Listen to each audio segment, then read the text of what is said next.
If you've spent much time in West Virginia, you know the land holds stories, not just about coal and mountains, but about things that can't be explained. Everyone's heard of the Mothman or the Greenbrier ghost, but there are quieter hauntings tucked into back roads, old mining towns, and forgotten cemeteries. These are the stories that locals tell over coffee or whisper at the end of a shift. If you're curious and willing to explore, you might just hear something you weren't supposed to. The Ghost of Silver Run Tunnel. Just off Route 50 in Ritchie County, you'll find the Silver Run Tunnel, an old railroad tunnel that hasn't seen a train in decades. What it has seen, according to locals, is a ghost. The story goes back to the late 1800s. Train engineers started reporting a woman standing on the tracks near the tunnel entrance.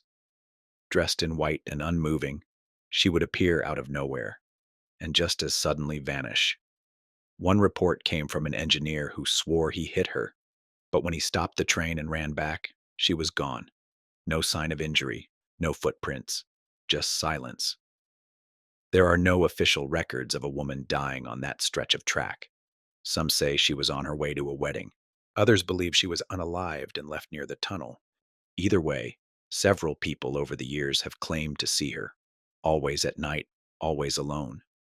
If you visit, don't expect signs or tour guides. The tunnel's not maintained and it's easy to miss. But stand there long enough and you might understand why folks avoid it after dark. The Lost Miners of Kaymore.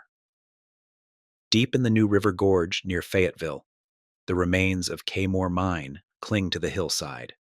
Once a booming coal operation, it's now a rusting ruin. The hike down is steep, and the air gets colder the farther you go. Locals say it's not just the altitude.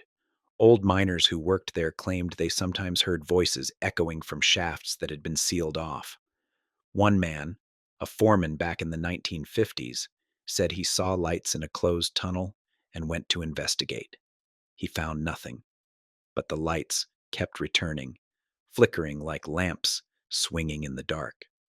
Park rangers have brushed it off as reflections or bats, but longtime residents tell another story, that a crew of miners died in a collapse in the lower levels. Their bodies were never recovered.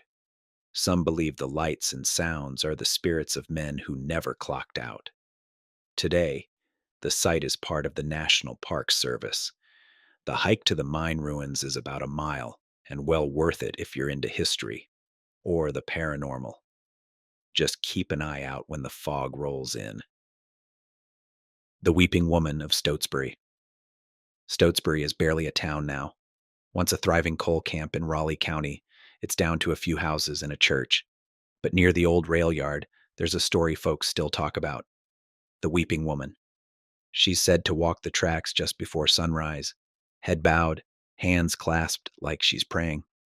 Some say she cries for her husband, killed in a train accident. Others believe she lost a child in a house fire nearby. What makes her story stick is that several people claim to have heard her before they saw her, soft crying, always from a distance. Then she appears, walks a short way down the track, and disappears. One man who grew up in the area said he saw her as a teenager while sneaking out one morning to go hunting. She didn't look at me, he said, but I felt like she knew I was there.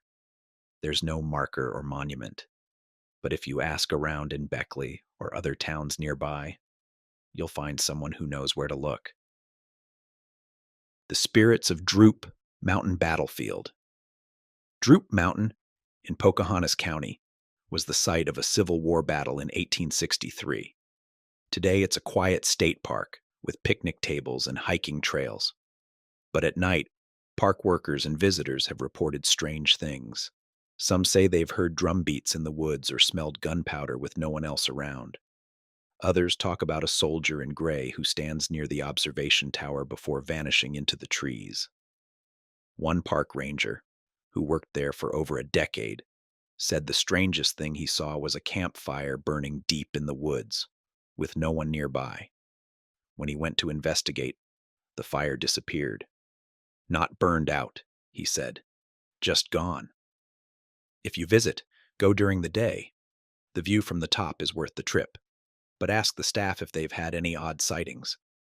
You might be surprised by what they're willing to share.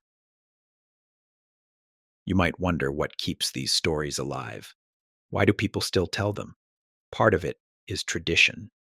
In small towns, stories are a way of remembering, not just the dead, but the way things used to be. A mine collapse, a train derailment, a lost loved one.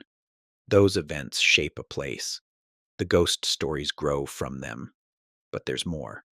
These tales speak to something we all feel, a sense that not everything is explainable, that sometimes the past refuses to stay buried. So the next time you're driving through West Virginia and see an old bridge, a tunnel, or an abandoned building, ask yourself, what happened here? What stories haven't been told? And more importantly, are you ready to listen? Have you ever experienced something you couldn't explain? Or visited a place in West Virginia that gave you chills? Share your story. You never know who else might have seen the same thing. If you enjoyed this story, don't forget to like, subscribe, and hit the notification bell so you never miss a new tale. Got an idea or a story you'd like to hear? Drop it in the comments. Until next time, stay curious, stay brave, and keep the lights on.